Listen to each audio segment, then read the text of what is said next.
Chapter 192। बिना किसी चेतावनी के एक तेज लात ने रोहिणी को जमीन पर गिरा दिया। रोहिणी दर्द से चीख पड़ी। यह देखते ही अरविंद ने अपना हाथ उठाया, अन्ना पर वार करने की तैयारी में। लेकिन जैसे ही उसका हाथ उठा, राजीव ने तुरंत उसे पकड़ लिया। यार्डली परिवारों के ब्रांच मेंबर बेचैनी से इस सीन को देख रहे थे। कोई भी मुंह खोलने की हिम्मत नहीं कर रहा था। वे बस चुपचाप इस ड्रामा को देखते जा रहे थे। अब अन्ना सिर्फ यार्डली परिवार की मेंबर ही नहीं, बल्कि एक सोल्जर भी थी। उसकी काली मिलिट्री यूनिफॉर्म ही ये बताने के लिए काफी थी कि वह कोई साधारण इंसान नहीं है जिससे खेला जा सके।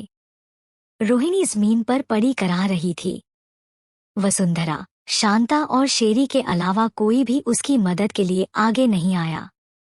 राजीव ने अरविंद का हाथ छोड़ते हुए धीरे से कहा, सर, एक सच्चा जेंटलमैन अपने वर्ड्स का इस्तेमाल करता है, अपनी मुट्ठियों का नहीं। उसकी बात सुनकर सब लोग चौंक गए। तो आखिर पहला वार किसने किया था? अन्ना ने अरविंद की गालियों और मामबेटी की नफरत से भरी निगाहों को पूरी तरह इग्नोर कर दिया। उसने जोर से कहा, और हाँ, मैं यहाँ एक और काम से आई हूँ। चूंकि सब लोग मौजूद हैं। वह थोड़ी देर रुकी, उसकी नजर शिवकांत पर गई, फिर जाकर वसुंधरा पर टिक गई। मैं एक ऐसे मर्डर का सच सामने लाने वाली हूँ, जिसे पूरे 15 सालों से छुपाकर रखा गया था। उसकी आवाज इतनी ठंडी थी कि वहां मौजूद कई लोगों की रीढ़ में सिहरन दौड़ गई। ये सुनकर सबके चेहरे पर जिज्ञासा आ गई। 15 साल पहले का मर्डर? ये कैसा केस है? लोग फुसफुसाने लगे। क्या ये इनहेरिटेंस, विरासत का मामला नहीं था? अब अचानक मर्डर की बात क्यों? और सबसे बड़ी बात, इस केस ने खुद प्रेस्टीज ग्रुप के चेयरमैन शिवकांत को यहाँ खींच लाया था। सबको अजीब लग रहा था, क्योंकि शिवकांत और यार्डली परिवार के बीच कभी अच्छे रिश्ते नहीं रहे थे। शिवकांत का चेहरा धीरे धीरे बदलने लगा। उसने अन्ना को देखा और फिर यार्डली परिवार के कुछ लोगों पर निगाह डाली। उसकी आंखें अचानक तेज और खतरनाक हो गईं। कोई आश्चर्य नहीं कि अन्ना ने मुझे बुलाया था। तो यही बात थी। आरव ने धीरे से शिवकांत का कंधा पकड़ा और कहा, नाना जी। उसकी आंखों में गंभीरता थी, लेकिन उसने अपनी इमोशंस कंट्रोल में रखी और आरव के हाथ पर हल्की थपकी दी। ये ड्रामा बंद करो, अरविंद ने अन्ना को डांटते हुए कहा। लेकिन अन्ना पर उसकी बात का जरा भी असर नहीं हुआ। उसने नीचे वसुंधरा और रोहिणी की ओर देखा। दोनों जमीन से उसकी तरफ घूर रही थी। जैसे ही अन्ना की नजर मिली, वसुंधरा ने अपराध बोध से नजरें फेर लीं। नहीं, नहीं, ये कैसे हो सकता है? उसे पता कैसे चला? नहीं, ये उस बारे में बात ही नहीं कर रही। लेकिन अन्ना ने सीधे मुद्दे पर बात शुरू कर दी। उसकी आवाज ठंडी लेकिन क्लियर थी, जिसमें ऐसी स्ट्रॉन्गनेस थी कि सबका ध्यान उसी पर टिक गया। 15 साल पहले मेरी माँ की मौत एक कार एक्सीडेंट में हुई थी। उनके जाने के कुछ समय बाद ही वसुंधरा हमारी जिंदगी में आई। सिर्फ 7 महीने बाद उसने रोहिणी को जन्म दिया। मुझे यकीन है सबको ये सच पता है। सब लोग एक दूसरे को देखने लगे। हाँ, ये बात तो सबको मालूम थी। रायगढ़ की सोसाइटी को बस इतना पता था कि वसुंधरा ने शैलजा की मौत के बाद अरविंद से शादी की थी। लेकिन शादी के कितने समय बाद, ये डिटेल्स किसी को नहीं मालूम थी। अब जब ये बात सामने आई कि शादी के सिर्फ 7 महीने बाद रोहिणी का जन्म हुआ, सबको शक गहरा गया। मतलब अफवाहें सच थीं। शैलजा की मौत से पहले ही वसुंधरा और अरविंद के बीच रिलेशन था। चुप रहो। अपनी माँ की मौत का जिक्र करने की तुम्हारी हिम्मत कैसे हुई? अरविंद गुस्से से गरजा। आखिर तुम्हारा मकसद क्या है? लेकिन अन्ना ने उसकी बात अनसुनी कर दी। शुरुआती रिपोर्ट्स ने कहा था कि ये एक एक्सीडेंट था। लेकिन सच ये है, वो कोई एक्सीडेंट नहीं था। वो एक प्लान्ड मर्डर था। मेरी माँ की मौत दरअसल एक हत्या थी। यह कहते ही अन्ना के होंठों पर एक ठंडी स्माइल आ गई। और मेरी माँ को मारने वाली असली गुनहगार कोई और नहीं बल्कि वसुंधरा है। उसने वसुंधरा का नाम जोर देकर बोला। सबकी नजरें अब उस मिडिल एज्ड औरत पर टिक गईं जो रोहिणी को पकड़े बैठी थी। वसुंधरा का दिल जोर जोर से धड़कने लगा। उसने अपनी मुट्ठियां भींच लीं। झूठ। तुम्हारे पास क्या सबूत है? अरविंद भी एक पल को हिल गया, लेकिन अन्ना के लिए उसकी नफरत और ज्यादा गहरी हो गई। तू अपनी सौतेली माँ पर ऐसे इल्जाम कैसे लगा सकती है? इतनी कम उम्र में तू इतनी बदतमीज हो गई है। क्या तू सच में सोल्जर कहलाने लायक भी है? परिवार के और लोग भी चिल्लाने लगे। ये सब झूठ है, उस पर भरोसा मत करो। तभी रोहिणी चीख पड़ी। ये औरत सिर्फ झूठ फैलाना जानती है। ये पहली बार नहीं है जब उसने हमें फंसाने की कोशिश की हो। ये मुझे और माँ को बर्बाद करना चाहती है। ये चाहती है कि हम मर जाएं। चैप्टर 193। अन्ना ने एक शांत, उदासीन मुस्कान दी। मुझे मानना पड़ेगा, शिकार को हताशा में संघर्ष करते देखना वाकई दिलचस्प होता है। इस बात से रोहिणी और वसुंधरा की रीढ़ में अचानक ठंडक दौड़ गई। अन्ना ने उंगलियां चटकाईं। मैं टाइम वेस्ट करने वालों में से नहीं हूं, इसलिए अगर तुम्हें प्रूफ चाहिए तो मैं तुम्हें प्रूफ दूंगी। उसने अपना हाथ थोड़ा हिलाया और जैसे मैजिक से उसका फोन बाहर आ गया। उसने स्क्रीन पर टैप किया और तुरंत एक 3D प्रोजेक्शन स्क्रीन हवा में प्रकट हो गई। सबका ध्यान हवा में लटकी उस स्क्रीन पर था। यह कार एक्सीडेंट वाले दिन का पूरा वीडियो है, अन्ना ने पूरी तरह से शब्द पर जोर देते हुए कहा। दृश्य में एक BMW कार आगे स्थिर स्पीड से चलती दिखाई दी, जबकि दूसरी तरफ वाला ट्रक शुरुआत में रुका हुआ था। जैसे ही कार पास आई, ट्रक ने अपना इंजन चालू किया। शुरुआत में सब नॉर्मल लग रहा था, लेकिन अचानक ट्रक बिना ब्रेक लगाए तेज हो गया और सीधे BMW से टकरा गया। यह दृश्य चौंका देने वाला था। पूरा वीडियो देखने के बाद आरव के हाव भाव बदलते ही शिवकांत अचानक उठ खड़ा हुआ। कोई भी साफ बता सकता था कि यह एक प्लान किया हुआ मर्डर था। कौन सी गाड़ी होगी जो आराम से खड़ी हो और बिना ब्रेक लगाए दूसरी गाड़ी से टकरा जाए? अगर यह जानबूझकर नहीं था, तो फिर केवल एक ही वजह हो सकती थी। ट्रक ड्राइवर पूरी तरह से पागल हो गया था। उस एक्सीडेंट में ड्राइवर की वहीं डेथ हो गई, मेरी माँ के साथ। उसके रिकॉर्ड में किसी भी मेंटल इलनेस का कोई हिस्ट्री नहीं था। उसके बॉडी में थोड़ी शराब मिली, लेकिन इतनी नहीं कि उसकी सेंस सुन्न हो जाए।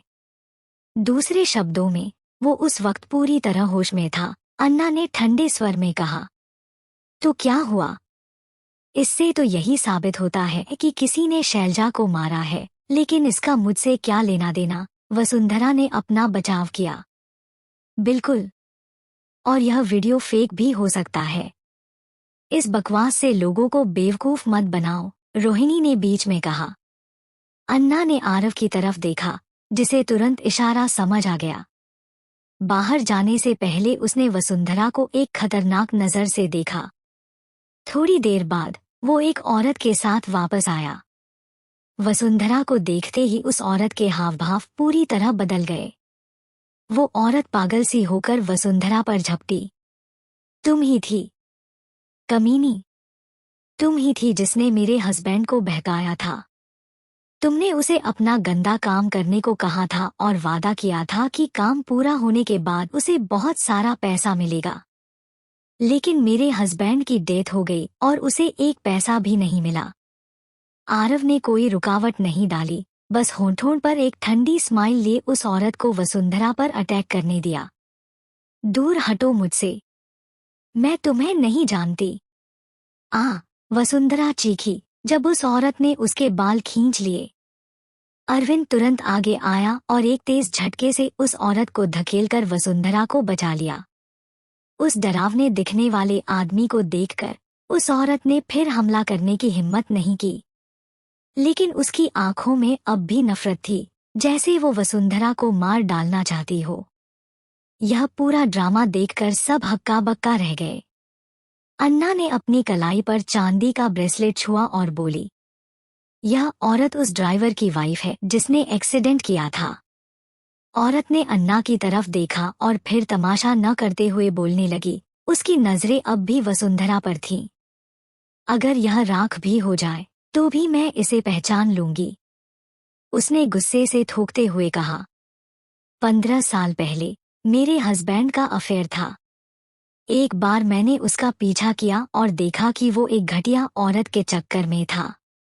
बाद में मैंने सुना कि वो औरत उससे कह रही थी, क्या तुम मेरे लिए जान देने को तैयार हो? उसने मेरे हस्बैंड को एक काम दिया और बदले में पैसे देने का वादा किया, और वो मान भी गया। पुरानी बातें याद करते ही औरत की आंखों में आंसू आ गए। अगर वो औरत न होती तो मेरा हस्बैंड आज जिंदा होता। मैंने उसे रोकने की बहुत कोशिश की, लेकिन उसने मेरी एक न सुनी।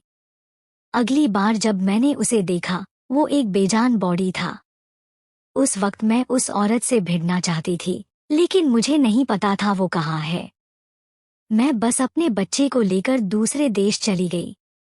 वसुंधरा का चेहरा लाल हो गया क्योंकि अरविंद की पकड़ उसके हाथ पर और मजबूत हो रही थी। मैंने ऐसा कुछ नहीं किया। इस झूठी औरत की बात मत सुनो, डार्लिंग। अन्ना मुझे फंसाने के लिए इस अनजान औरत को लाई है। तुम्हें मुझ पर भरोसा करना होगा। मैंने शैलजा के साथ कुछ नहीं किया और मुझे नहीं पता वो आदमी कौन था।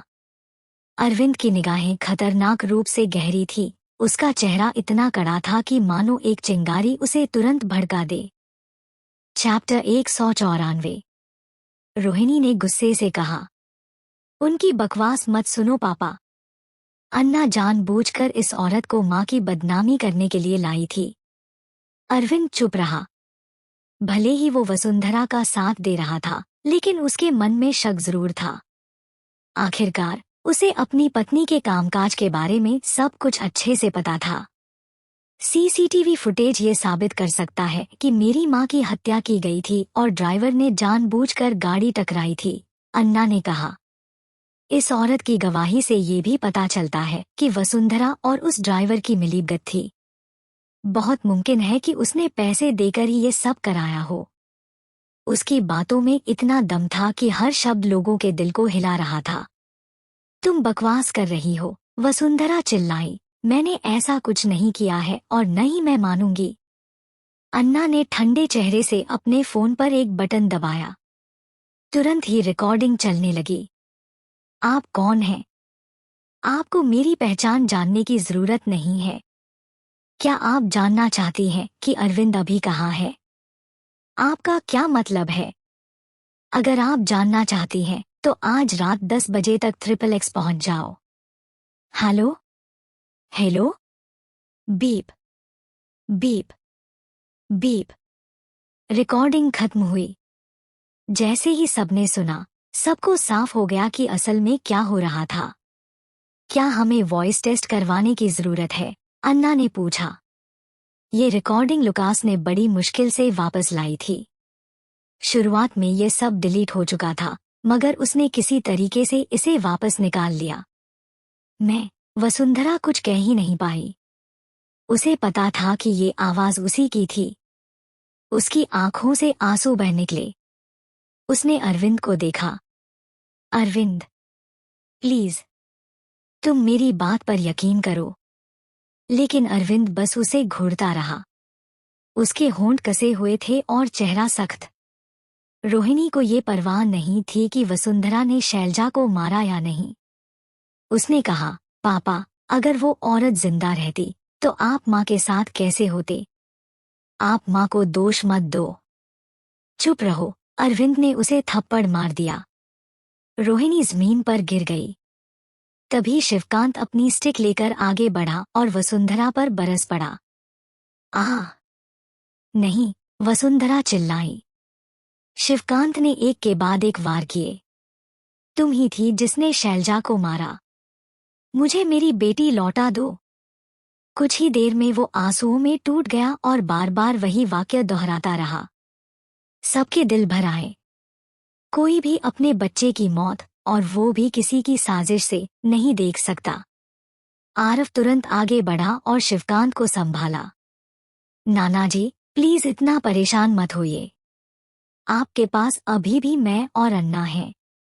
उधर वसुंधरा जमीन पर पड़ी रो रही थी। उसका सारा हाई क्लास लेडी वाला गर्व और शान मिट चुका था। अरविंद ठंडेपन से देख रहा था। उसने रोकने की जरा भी कोशिश नहीं की।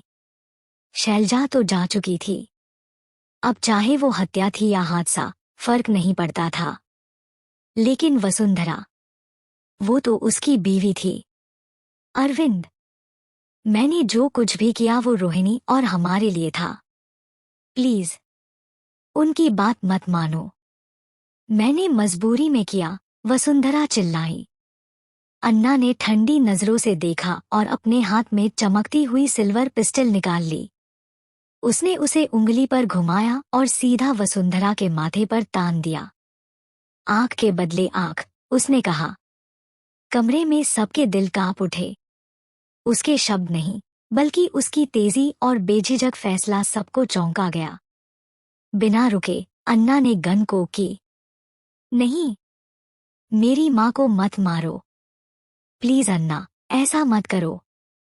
रोहिणी भागकर अन्ना के पैरों से लिपट गई।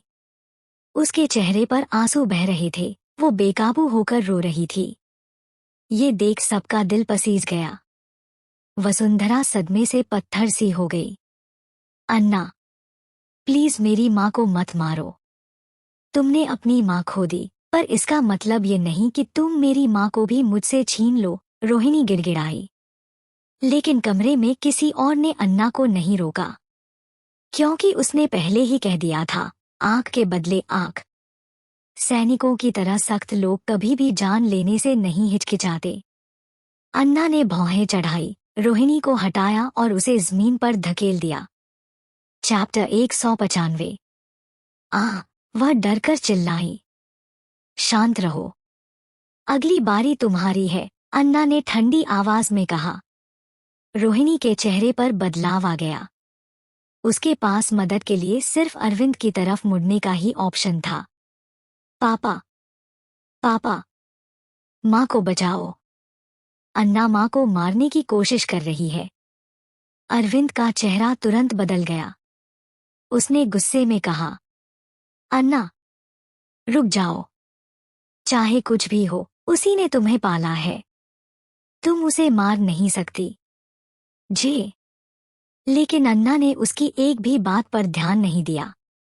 वह वसुंधरा के पास गई, झुकी और धीरे से बोली, मुझे सच बताओ, तुम्हारे अलावा इसमें और कौन शामिल है? बंदूक की ठंडी नली ने वसुंधरा को अनायास ही कांपने पर मजबूर कर दिया। मुझे नहीं पता। पता नहीं वे लोग कौन हैं। उन्होंने बस एक की के बारे में बताया था। बस इतना ही मुझे मालूम है। सच में मुझे और कुछ नहीं पता। उसकी आवाज कांप रही थी। अन्ना की आंखें सिकुड़ गईं। वह पिछले जन्म में कई सालों तक क्रिमिनल से पूछताछ कर चुकी थी और एक नज़र में पहचान सकती थी कि सामने वाला सच बोल रहा है या झूठ। असल में वसुंधरा के दिमाग में बस मर्डर ही घूम रहा था। बाकी किसी चीज का उसे अंदाजा नहीं था। उसे तो यह भी समझ नहीं आ रहा था कि उसके साथ क्या हो रहा है। की का नाम सुनते ही उसे अपने दादा द्वारा दी गई चीज याद आ गई। अन्ना खड़ी हुई और बोली, ऐसे में तुम्हारा मर जाना ही बेहतर है। उसकी उंगलियां ट्रिगर पर हल्की सी हिली। अरविंद को लगा था कि अन्ना कभी गोली नहीं चलाएगी। वह तुरंत चिल्लाया, बस रुक जाओ। अन्ना, मत करो। बाहर से एक बूढ़ी आवाज गूंजी। वसुंधरा की आंखें फैल गईं, लेकिन अभी तक वह अन्ना की बातों का मतलब समझ ही नहीं पाई थी। धमाका। गोली की आवाज ने सब कुछ खामोश कर दिया। पूरा हॉल एक पल में सन्नाटे में डूब गया। हवा में बस बारूद की गंध फैल गई थी। अन्ना ने सचमुच गोली चला दी थी। सबको लगा था कि वह सिर्फ ड्रामा कर रही है। असली ट्रिगर दबाने की हिम्मत शायद उसके पास नहीं होगी। लेकिन सच्चाई यह थी, अन्ना ने जरा भी हिचकिचाहट नहीं की। गोली वसुंधरा के कंधे में लगी। खून से एक बड़ा छेद हो गया। वह अभी भी हैरान थी कि क्या हुआ, और फिर जमीन पर गिर पड़ी, छटपटाती हुई। फिर भी वह जिंदा थी। दरअसल अन्ना ने बड़ी चालाकी से बंदूक का रुख मोड़ दिया था। एक घातक वार बाल बाल टल गया। सब हैरान रह गए।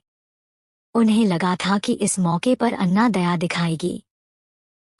रोहिणी चीखी और रेंगते हुए वसुंधरा की ओर बढ़ी। माँ! अरविंद भी पीछे हट गया, उसका शरीर कांप रहा था। वह अन्ना की ओर इशारा करते हुए चिल्लाया, तू तू नीच औरत! इसकी कीमत तुझे चुकानी पड़ेगी। कोई है? जल्दी खून रोकने आओ। शेरी और कुछ मेडिकल स्टाफ दौड़कर आए और वसुंधरा के जख्म पर पट्टियां बांधने लगे। शिवकांत ने राहत की सांस ली, लेकिन जल्द ही उसकी जगह चिंता ने ले ली। आरव सब कुछ गौर से देख रहा था। जब अन्ना ने गोली चलाई थी, उसका दिल जैसे एक पल के लिए धड़कना ही बंद हो गया था। ब्रिजेश, जो खबर सुनकर भागा भागा आया था, पहले तो हैरान रह गया, लेकिन फिर उसने चैन की सांस ली। शुक्र है कि वसुंधरा अभी जिंदा थी। यार्डली परिवार के लोग तुरंत खड़े होकर ब्रजेश का सम्मान करने लगे, लेकिन उनके दिमाग में अब भी वही घटना घूम रही थी। वसुंधरा ने गुस्से से अन्ना की ओर देखा और दबी आवाज में बोली, तू गंदी औरत! तेरा अंत अच्छा नहीं होगा। आह! वह दर्द से चीखी और फिर बेहोश हो गई। माँ! माँ! रोहिणी चिल्लाई और उसे गोद में लिया। खून के छींटे अन्ना के कपड़ों पर गिरे। राजीव ने उसे एक रुमाल दिया। अन्ना ने बिना किसी भाव के उसे लिया और बंदूक व हाथों से ताज़ा खून साफ कर दिया। मिस्टर वर्मा! अन्ना बोली। राजीव ने तुरंत कई डॉक्यूमेंट्स और फोटोज निकाले। मिस्टर अरविंद, यह मिस अन्ना की तरफ से आपके लिए है। अन्ना बोली, ये सबूत है कि वसुंधरा इतने सालों से आपकी पीठ पीछे दूसरे मर्दों से रिश्ता रखती रही है, और यार्डली परिवार में जो कुछ भी उसने किया है उसका सबूत है। आपके नेचर को देखते हुए अगर आपको पहले पता चल जाता तो शायद आप खुद उसे मार डालते, है ना? उसने आगे कहा। लेकिन आपकी नज़र में मेरी माँ की हत्या की साजिश करना कोई मौत के लायक गुनाह नहीं है ना? असल में अन्ना ने उसे नहीं मारा था। वह बस एक लंबा खेल खेल रही थी। जैसा उसने सोचा था, वसुंधरा के पीछे और भी लोग थे। उनका असली मकसद शैलजा को मारना नहीं था, बल्कि वसुंधरा को कंट्रोल करना था। अन्ना उन लोगों की पहचान जानना चाहती थी, और इसके लिए वसुंधरा एकदम सही चारा थी। अरविंद दस्तावेज देखकर कुछ पल चुप रहा।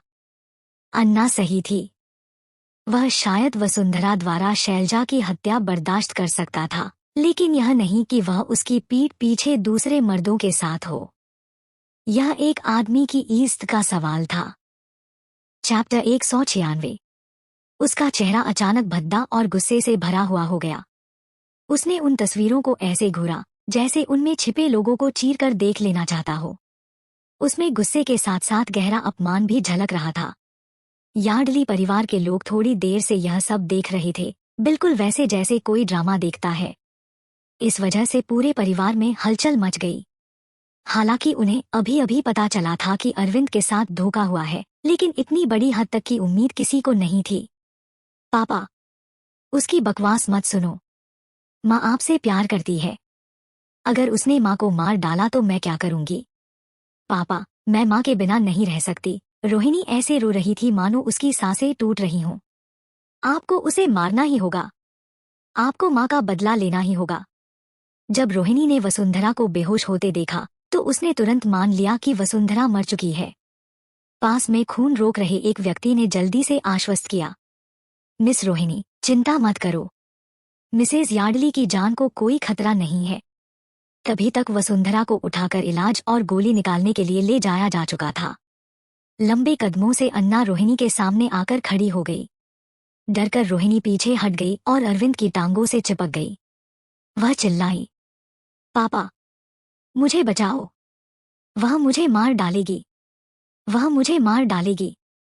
रोहिणी मदद के लिए ऐसे गिड़गिड़ा रही थी जैसे उसका दिमाग काम करना बंद कर चुका हो। अरविंद गुस्से से भरा था, लेकिन अपनी बेटी को कांपते और गिड़गिड़ाते देखकर उसके दिल में करुणा आ गई। आखिरकार वह उसकी अपनी संतान थी। अन्ना, यह तुम्हारी बहन है। अरविंद ने खुद को रोहिणी के सामने खड़ा कर लिया। अन्ना के चेहरे पर कोई भाव नहीं था। उसके हाथ में पिस्तौल घूमी और उसने सीधा रोहिणी पर निशाना साधा। अन्ना, पहली बार ब्रिजेश अन्ना पर गुस्से से गरजा। अन्ना, आरव भी खुद को रोक न पाया और चिल्लाया, अगर तूने ट्रिगर दबाने की हिम्मत की तो मैं तुझे खत्म कर दूंगा। अरविंद दहाड़ा और अपनी बंदूक अन्ना की ओर तान दी। अन्ना के होठों पर हल्की कड़वी सी मुस्कान आ गई। उसकी तर्जनी ने ट्रिगर को हल्का सा छुआ, फिर अचानक उसने पिस्तौल घुमाकर उसे आराम से अपनी कमर पर रख लिया।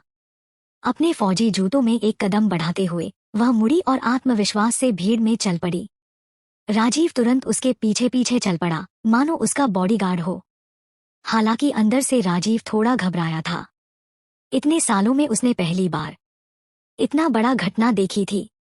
आखिरकार वह तो बस एक साधारण बटलर था, मगर उस पल उसके दिल में एक नया सपना जागा। अब वह ऐसा बटलर बनना चाहता था जो न सिर्फ घर संभाले बल्कि अन्ना की सुरक्षा भी कर सके। सबकी निगाहें अन्ना पर टिकी थीं। वह भीड़ में ब्रिजेश के पास जाकर खड़ी हुई और सुरक्षा गार्ड से व्हीलचेयर लेकर खुद पकड़ ली। ब्रिजेश ने हल्की खांसी की, हाथ से इशारा किया और ऊंची आवाज में बोला, यार्डली परिवार के लोगों, मैं नहीं चाहता कि कोई मेरे फैसलों पर सवाल उठाए, और मैं यह भी नहीं चाहता कि कोई उन मामलों में दखल दे जो उसे नहीं करना चाहिए। यह मत समझो कि मैं बीमार हूं तो मुझे सब पता नहीं चलता। मैं अभी जिंदा हूं। तुरंत यार्डली परिवार के सब सदस्य सम्मानपूर्वक झुक गए। किसी में भी उसकी बात काटने की हिम्मत नहीं हुई। अपनी बात पूरी करने के बाद ब्रिजेश ने गहरी सांस ली और अन्ना की तरफ देखा।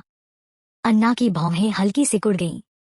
उसने शिवकांत और आरव की तरफ नजर घुमाई। मामला खत्म हो गया है, चलो।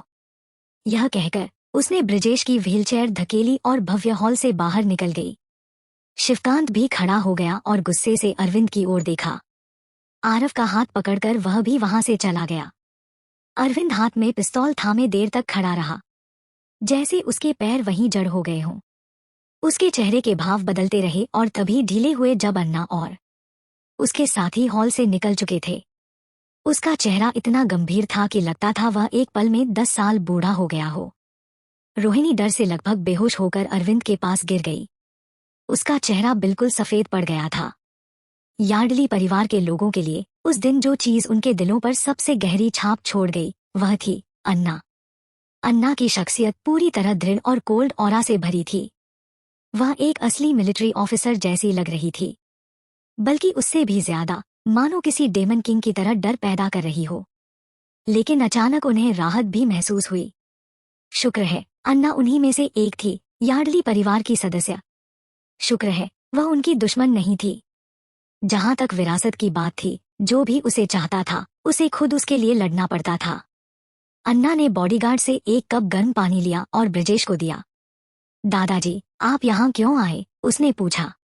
सामने बैठे शिवकांत ने असंतुष्ट होकर खांसी की। उसे यह अच्छा नहीं लगा कि अन्ना ने ब्रिजेश को पानी दिया, लेकिन उसे नहीं। यह देखकर आरव ने तुरंत शिवकांत के लिए पानी डाला। नानाजी, लीजिए, थोड़ा पानी पीजिए। शिवकांत ने आरव को गुस्से से देखा।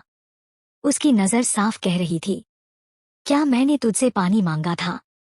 मैं चाहता था कि अन्ना खुद मुझे दे। आरव ने नाक छूते हुए मुंह बना लिया। उस पल शिवकांत का मूड थोड़ा नरम पड़ गया। ब्रिजेश ने पानी का घूंट लिया और धीमी आवाज में अन्ना को डांटा, अगर मैं यहाँ नहीं आता तो तुम कोई अकल्पनीय काम कर बैठती। तुम अपने ही परिवार से धोखा करती। अन्ना शांति से बैठी रही और उसकी आवाज स्थिर थी। अगर मुझे यह चुनना हो कि कौन मरने के लायक है और कौन नहीं, तो दादाजी, मेरी नजर में जिन लोगों की आप बात कर रही हैं वे पहले ग्रुप में आते हैं। उसने एक सीधी और भावहीन लाइन में अपना रुख साफ कर दिया। चैप्टर 197। तुम। ब्रिजेश की सांस एक पल के लिए रुक सी गई। अन्ना के शांत चेहरे को देखकर उसने आखिरकार गहरी सांस छोड़ी। मैं तुम्हारी माँ का बदला लेने की कोशिश में तुम्हारे रास्ते में नहीं आऊंगा, ब्रिजेश ने कहा।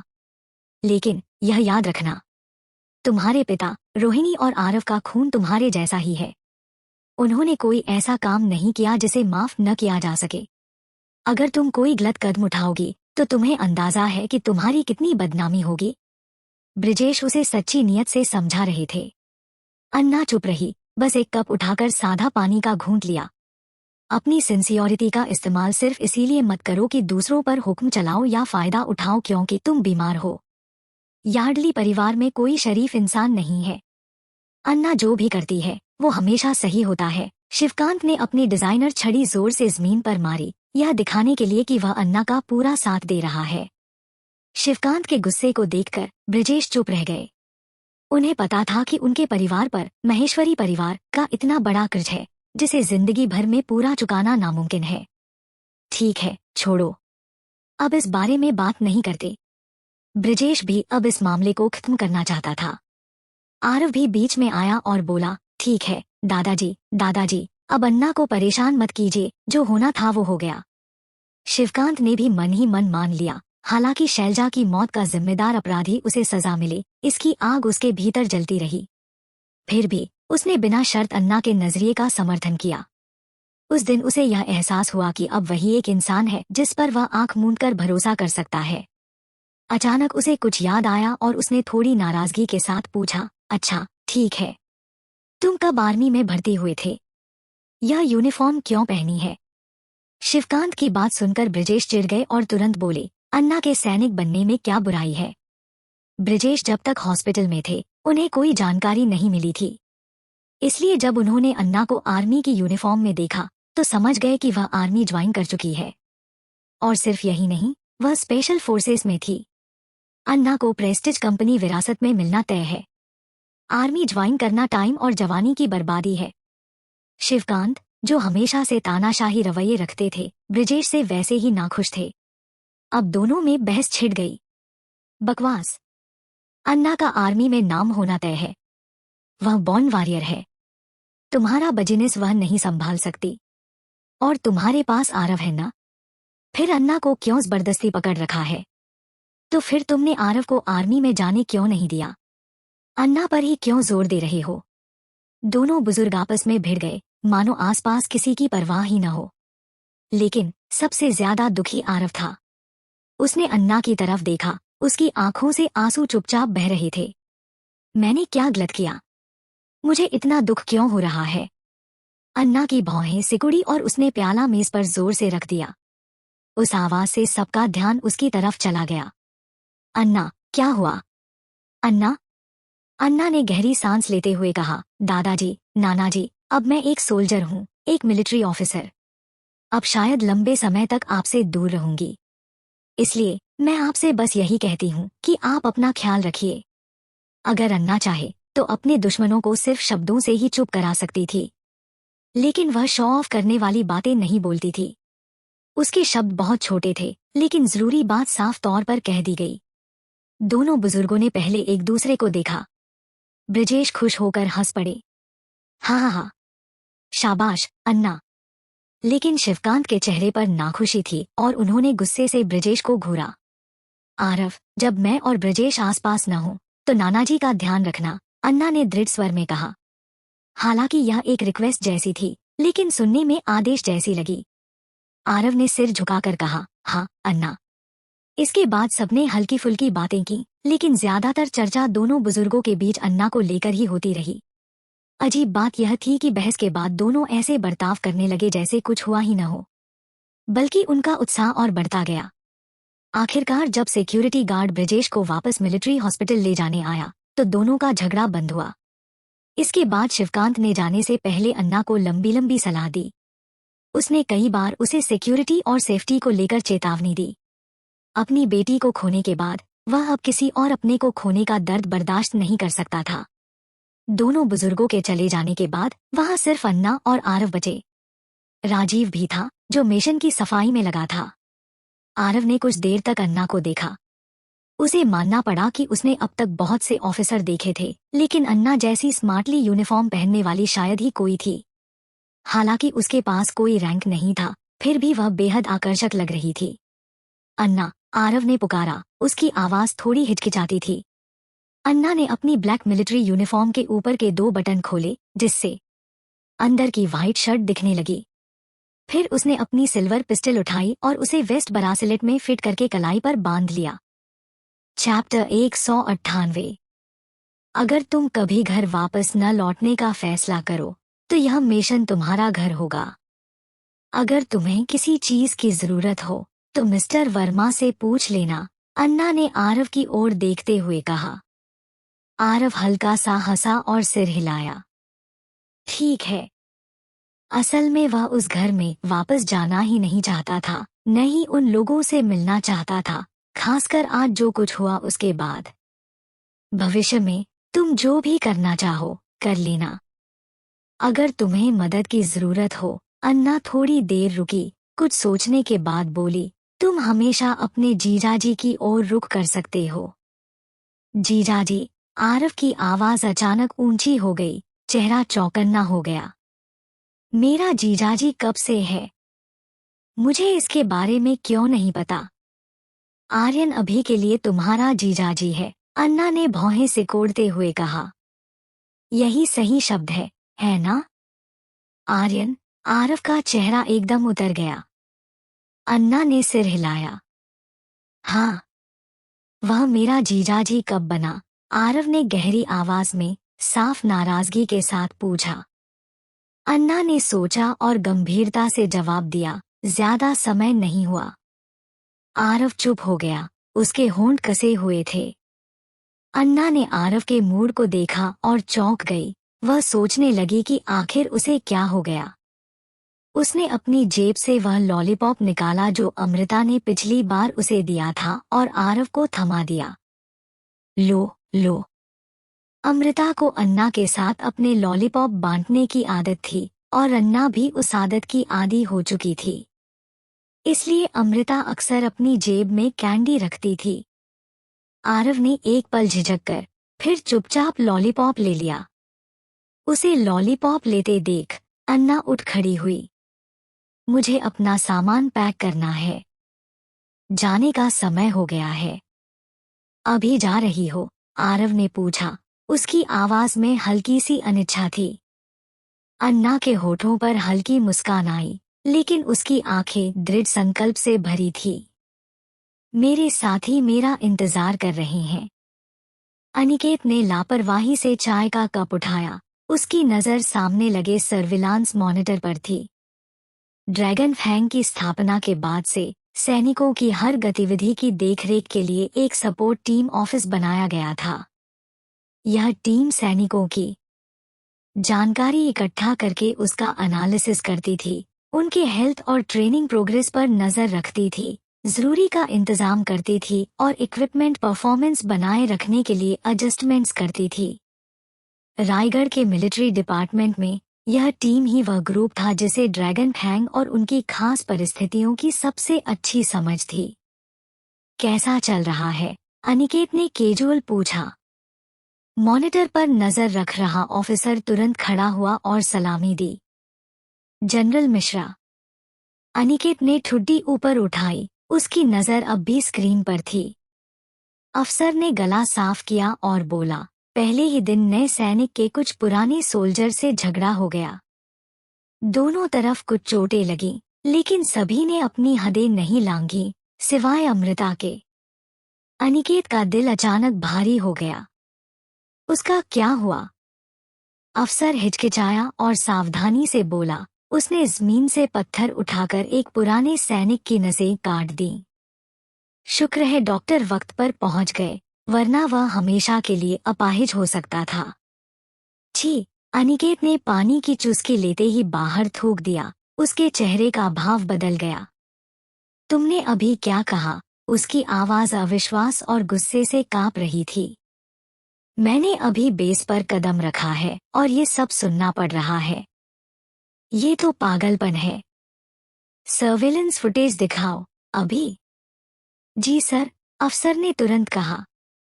अनिकेत ने कमर पर हाथ रखे और स्क्रीन पर नजरें गड़ा दी।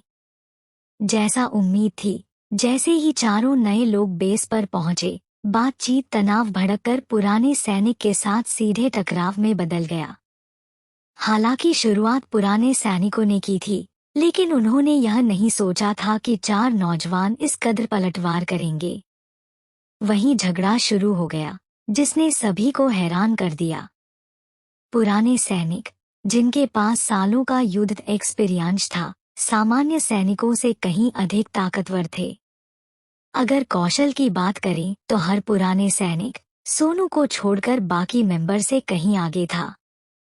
और उनमें एक ऐसा इंसान भी था जो कम उम्र में ही मेजर जनरल की रैंक हासिल कर चुका था।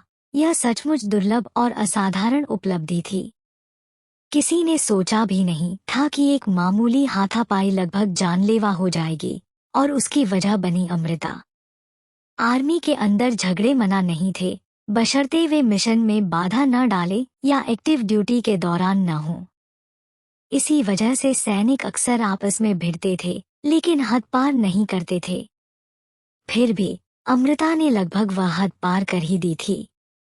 धिक्कार है, मैं उस केयरलेस लड़की को कैसे भूल सकता था, अनिकेत ने खुद से बुदबुदाया।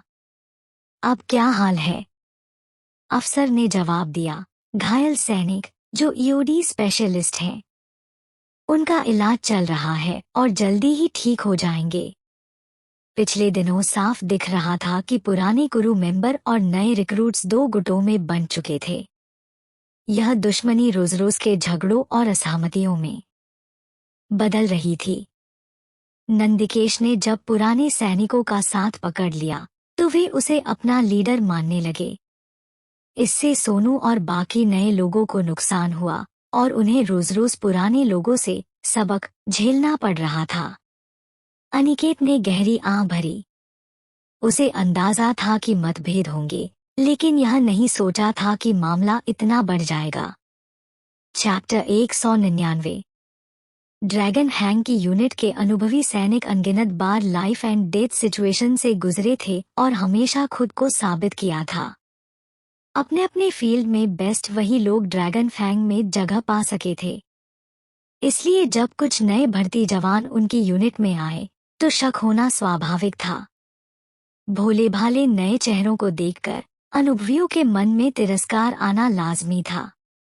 ग्रुप में समझ बने और नए लोग खुद को एडजस्ट कर लें, इसी सोच से अनिकेत ने जानबूझकर नए लोगों की बैकग्राउंड और स्किल्स के बारे में ज्यादा जानकारी नहीं दी।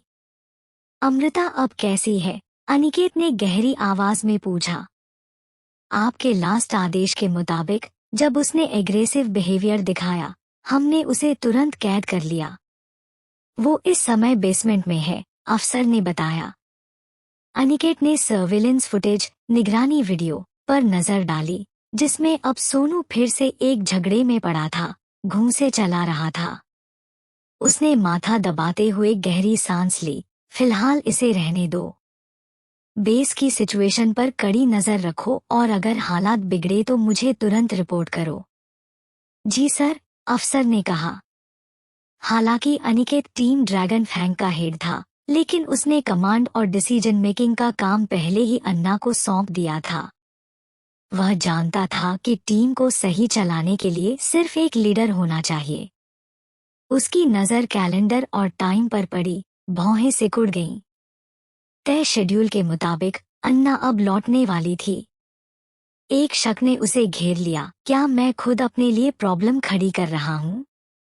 क्या मेरे लीडरशिप में यह टीम बिखर जाएगी? अगर ये सब एक टीम की तरह साथ नहीं आए तो? यह एक रिस्क था जिसका रिजल्ट अनिश्चित था। क्या मैं पागल हूँ, सिर्फ 16 साल की लड़की पर इतना बड़ा दाव लगाने के लिए? क्या अब पीछे हटना पॉसिबल नहीं है? बेस में सोनू गुस्से से ट्रेनिंग ग्राउंड की ओर बढ़ा। लुकास और रवि उसके पीछे पीछे थे, चेहरों पर तनाव साफ दिख रहा था। बिना कुछ कहे सोनू ने सामने वाले आदमी का कॉलर पकड़ लिया। नंदिकेश, वह गरजा। उसकी पकड़ और मजबूत हो गई। सच सच बता, क्या तू ही था जिसने अमृता के बारे में खबर दी और उसे कैद करवाया? नंदिकेश, वही आदमी जो कुछ दिन पहले टायर पर बैठकर पिस्तौल साफ कर रहा था, अब अनुभवी लोगों के बीच एक सेंट्रल फिगर बन गया था। सिर्फ 2 दिन में उसने उनका रिस्पेक्ट और इन्फ्लुएंस कमा लिया था। उसके होंठ हल्की लेकिन खतरनाक मुस्कान में मुड़े। उसने धीमी और वार्निंग भरी आवाज में कहा, छोड़ दे। उसी वक्त बेस के बाहर गाड़ी के ब्रेक की आवाज गूंजी। काले मिलिट्री बूथ जमीन पर टिके, भारी कदमों की आहट आई। दरवाजा धड़ाम से खुला और एक परछाई तेज, ठोस कदमों से अंदर आई। धमाका। अगले ही पल सोनू को जबरदस्त राउंड हाउस किक लगी। वह कई मीटर दूर जाकर गिर पड़ा। सोनू, रवि और लुकास तुरंत उसकी तरफ दौड़े। रवि का चेहरा गुस्से से भर गया। वह हमला करने ही वाला था कि लुकास ने उसका हाथ कसकर पकड़ लिया और धीरे से बोला, मत करो। वो हमारे लेवल का नहीं है। असल में कोई भी नहीं था। नंदिकेश रायगढ़ के कुख्यात हत्यारे के तौर पर जाना जाता था। सिर्फ 22 साल की उम्र तक उसके पास 10 साल का आर्मी एक्सपीरियंस था और वह मेजर जनरल तक पहुंच चुका था। बेहद तेज प्रोग्रेस। पर उसकी असली ताकत थी नजदीकी लड़ाई में उसकी अनमैच्ड स्किल। उसके सामने कभी कोई जिंदा नहीं बच पाया था। इसीलिए लोग उसे हत्यारा कहते थे। पिछले कुछ दिनों में सोनू को उसने कई बार हराया था। सोनू की ताकत अच्छी थी, पर प्रॉपर ट्रेनिंग का अभाव साफ दिखता था। उनके बीच का स्किल गैप बहुत बड़ा था और लगभग नामुमकिन था उसे हराना। पास ही एक धनी सैनिक खड़ा हंस पड़ा। बेटा, तुम्हें लगता है तुम में सोल्जर बनने की क्वालिटी है? ऐसे तुम अभी बहुत नए हो। नंदिकेश ने आगे बढ़ते हुए ताना मारा। स्पेशल फोर्स में आने के लिए सिर्फ फिजिकल पावर काफी नहीं होती। मैंने तुमसे कुछ उम्मीद की थी, लेकिन 2 दिन देखने के बाद साफ है तुम तो बस एक बोझ हो।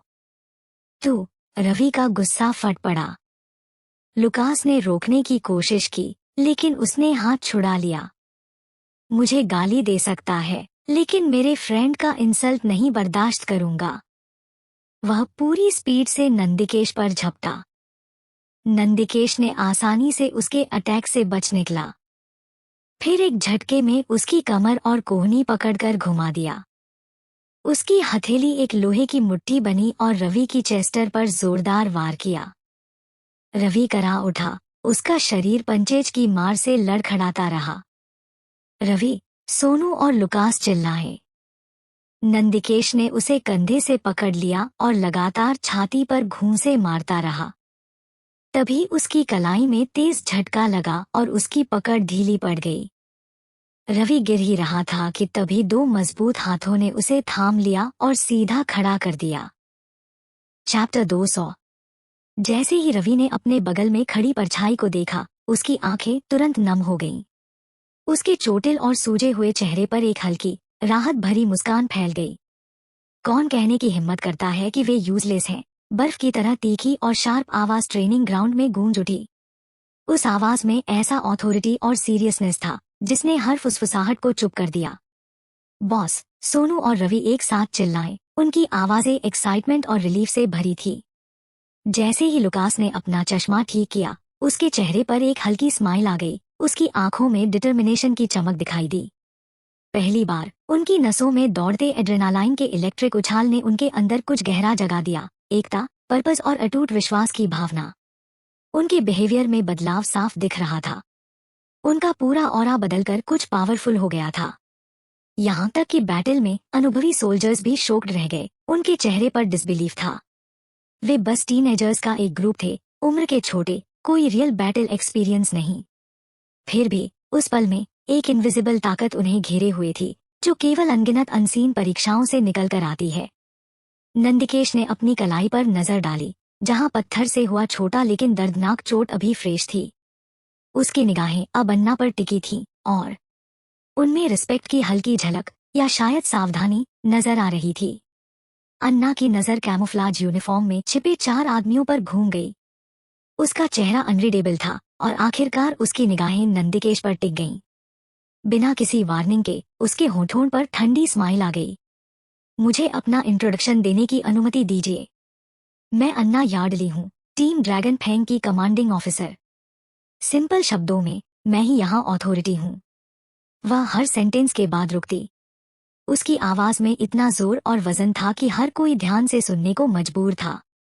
कुछ पुराने सोल्जर्स ने एक दूसरे की ओर देखा, उनकी नजरों में डाउट की हल्की झलक थी। नंदिकेश ने अपनी स्लीव से कपड़े की पट्टी निकाली और अपनी कलाई पर लगी चोट पर बांधते हुए अन्ना को सीधी और तेज नजरों से देखता रहा। मैं नंदिकेश यादव हूँ, आर्मी में मेजर जनरल और पहले स्पेशल फोर्स यूनिट एन 103 का कमांडर, उसने कहा। अन्ना का जवाब ठंडा और डिसमिसिव था। ड्रैगन फैंग में तुम बस एक और सोल्जर हो। नंदिकेश के होंठों पर एक ठंडी स्माइल आई। उसके स्वर में सार्केज्म था। ड्रैगन फैंग, है ना? मैंने तो सोचा था कि यह कुछ ज्यादा इम्प्रेसिव होगा, लेकिन आज के बाद मुझे लगता है यह बस एक मेसी और डिसऑर्गनाइज्ड ग्रुप है। जिन लोगों को तुमने यहाँ स्पेशली बुलाया है वे या तो वीक है या यूजलेस। मेरी बेबाकी माफ करना। उसकी आंखें आइस जैसी ठंडी हो गई, मुस्कान गायब हो गई और उसकी वॉइस कठोर हो गई। मैं किसी की सत्ता को स्वीकार नहीं करूंगा। नहीं। सिर्फ नंदिकेश ही नहीं था जो इस बात से सहमत नहीं था, वहां मौजूद हर एक्सपीरियंस्ड सैनिक उसकी भावनाओं से सहमत था।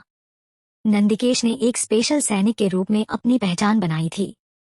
अपने एक्स्ट्राऑर्डिनरी स्किल्स और अटूट डेडिकेशन के लिए वह रायगढ़ में मशहूर था।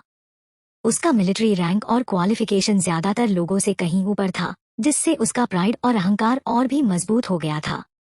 दूसरों से सिर और कंधे ऊंचा होने की वजह से वह हमेशा रिस्पेक्ट पाने का आदी था, न कि उन लोगों के आदेश मानने का जिन्हें वह अपने से नीचे समझता था। मिलिट्री ऑर्डर वह मान सकता था, लेकिन किसी ऐसे व्यक्ति की अथॉरिटी के आगे झुकना जिसे वह पावरलेस समझता था, और उन लोगों के साथ लड़ाई करना जिन्हें वह इनकम्पिटेंट मानता था, उसके लिए उसकी आइडेंटिटी का इंसल्ट था। अन्ना की भौं हल्की सी उठी, उसके होंठों पर एक कॉन्फिडेंट स्माइल खेल रही थी।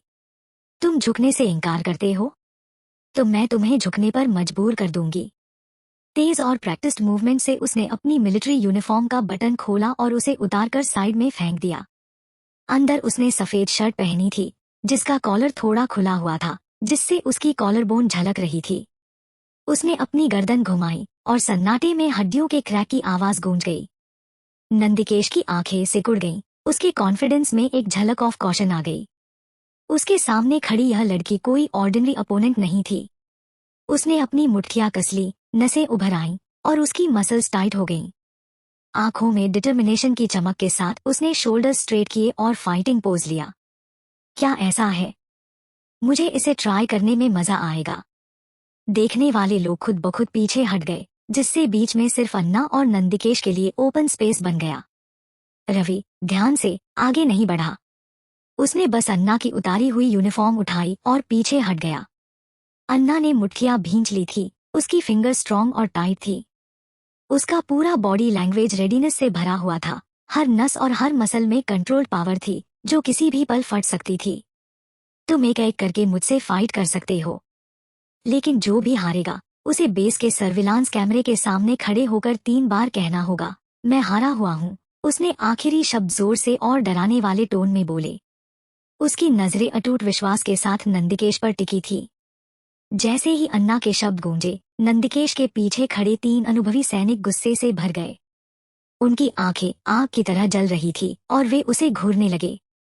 उधर मॉनिटरिंग रूम में बैठा मिलिट्री ऑफिसर आराम से अपना पैक्ड फूड खा रहा था, लेकिन यह सब सुनते ही वह चौंक गया। उसने घबराकर चबाया हुआ चावल मुंह से बाहर थूक दिया। धिक्कार है, फाइट शुरू होने वाली है, वह तुरंत चिल्लाया। जनरल मिश्रा। सिर्फ कुछ सेकंड्स में ही उसकी आवाज ने सारे मिलिट्री ऑफिसर्स का ध्यान खींच लिया। सब मॉनिटर के चारों ओर इकट्ठा हो गए। उनकी आंखें एक्साइटमेंट से चौड़ी थीं, वह इस टकराव को देखने के लिए बेचैन थे। अनिकेत आगे बढ़ा और भीड़ अपने आप हटकर उसके लिए रास्ता बना गई। जनरल मिश्रा, अधिकारियों ने एक साथ आवाज दी और सैल्यूट किया। अनिकेत जैसे ही आगे आया, टाइमिंग बिल्कुल परफेक्ट थी। अन्ना ने अभी अभी अपनी टेरिफाइंग वार्निंग दी थी। उसने गहरी सांस ली और मन ही मन सोचा, आखिरकार वही सीन आ गया जिसका मैं इंतजार कर रहा था। लेकिन बाहर से शांत रहते हुए उसने ठंडे स्वर में पूछा, तुम्हें क्या लगता है कौन जीतेगा? कहने की जरूरत नहीं, नंदिकेश ही जीतेगा, एक अधिकारी ने कॉन्फिडेंस से कहा। हाँ, दूसरे ने हामी भरी। सारे आंकड़ों और एनालिसिस के हिसाब से अन्ना नंदिकेश का मुकाबला नहीं कर पाएगी। अनिकेत कुछ कह ही रहा था कि तभी एक व्हाइट कोट पहने मिलिट्री डॉक्टर अंदर आया। जरूरी नहीं कि ऐसा ही हो। डॉक्टर रिधान। अनिकेत ने सिर हिलाकर उसका स्वागत किया और तुरंत उसे कमरे में ले आया। सब लोग, ये हैं डॉ रिधान वर्मा, हमारी ड्रैगन फैंग सपोर्ट टीम के लिए नई ट्रांसफर हुई टॉप मिलिट्री डॉक्टर। और ये एक फेमस मेडिकल स्कॉलर भी हैं। सैनिकों ने तुरंत सम्मान से झुककर अभिवादन किया। रिधवान ने हल्के से सिर हिलाकर रिस्पॉन्ड किया। उसके हाथ व्हाइट लैब कोट की पॉकेट्स में थे। वह मॉनिटर के पास जाकर खड़ी हो गई। उसकी आंखें स्क्रीन पर टिकी थीं, जहां उसके सामने एक डरावना सीन खुल रहा था। चैप्टर 201। अन्ना की शारीरिक क्षमताएं। उसके शरीर की हर कोशिका की लाइफ एनर्जी एक साधारण इंसान से 1000 गुना ज्यादा थी। वह एक आदर्श ह्यूमन वेपन की मिसाल थी। आवाज ठंडी और सोच समझकर निकली थी, आंखें स्क्रीन पर जमी हुई थी। अन्ना का चेहरा शांत था, हालांकि उसके होठों पर हल्की सी मुस्कान का इशारा दिखाई दे रहा था। किसी की पलक झपकने से पहले ही नंदिकेश हरकत में आ गया। उसने अपने और अन्ना के बीच की दूरी को हैरान कर देने वाली स्पीड से कम कर दिया। एक साइड किक, एक हुक पंच, एक स्पिनिंग किक, सब कुछ लगातार करीब से होने वाले कॉम्बैट में बह रहा था। उसकी हरकतें नदी की धार जैसी स्मूथ और आंखों से भी तेज थीं। हर वार में इतनी पावर थी कि हवा में तेज साउंड के साथ फटता जा रहा था।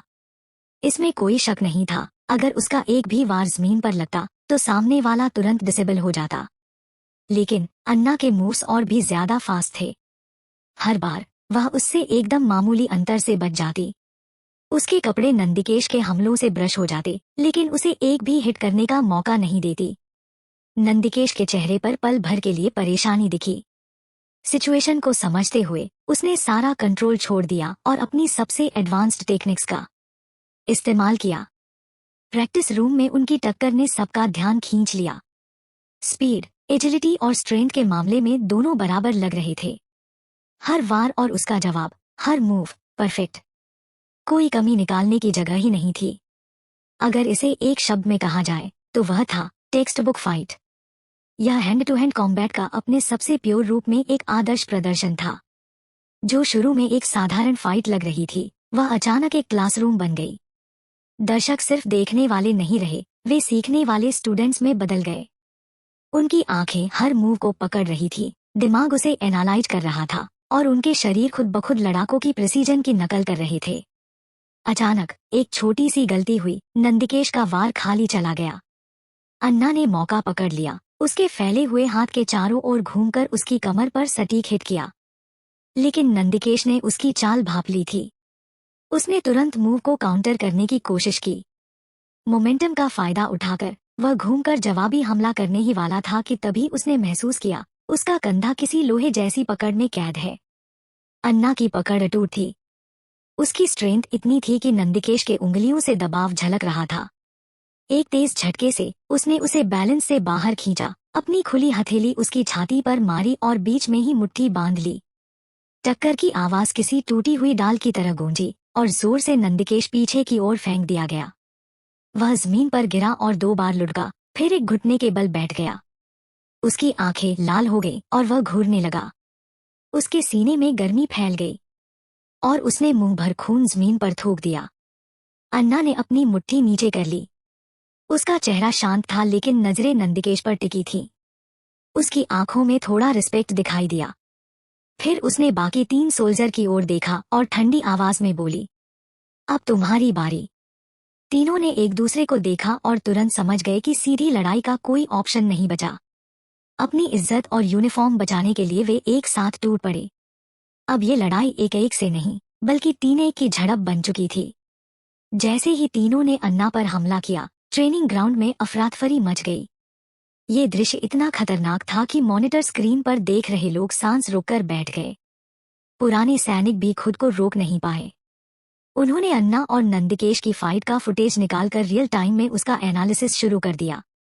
धमाका, धमाका, धमाका। जमीन पर गिरे बोडियस की आवाज लगातार गूंजी। धूल छंटने पर पूरे प्रैक्टिस रूम में सिर्फ एक शख्स खड़ा था, अन्ना। सोनू के नेतृत्व में उसकी टीम ने जोरदार चेयरिंग की। उसकी दहाड़ इतनी तेज थी कि हवा तक हिल गई। रवि गर्व से मुस्कुरा रहा था। उसने कहा, ये है मेरी बॉस। देखा तुमने, पिछले कुछ दिनों की सारी फ्रस्ट्रेशन एक झटके में गायब हो गई। नया मेंबर होने में क्या बुराई है? हमारे बॉस ने भी तो नए मेंबर से ही शुरुआत की थी। इस शानदार प्रदर्शन से सभी का सिर ऊपर उठ गया। उनकी आंखों में जोश चमक उठा। वे अपने बॉस को शर्मिंदा करने वाले नहीं बनेंगे। यहाँ तक कि लुकास, जो हमेशा पत्थर जैसी शांति रखता था, उसने भी हल्की मुस्कान दी। उसके चश्मे के पीछे उसकी आंखें लाल हो चुकी थी। अन्ना ने अपनी कलाई सीधी की। उसका व्यवहार कॉम और कॉन्फिडेंट था। उसने चुपचाप अपनी शर्ट के ऊपर के बटन लगाए और उस जगह देखा जहां उसका कोट रखा था। बॉस, रवि ने पुकारते हुए कोट उसकी तरफ फेंका।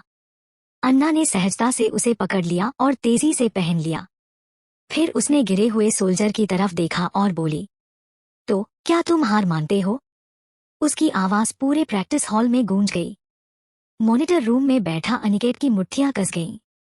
उसके अंदर अचानक ऊर्जा और जोश दौड़ रहा था। पूरा कमरा तनावपूर्ण साइलेंस में डूब गया। सिर्फ वही नहीं, पूरी सपोर्ट टीम, पूरा हॉल, सबकी सांसें थम सी गईं। नंदिकेश धीरे धीरे उठा। उसकी नजरें अन्ना पर टिकी थी।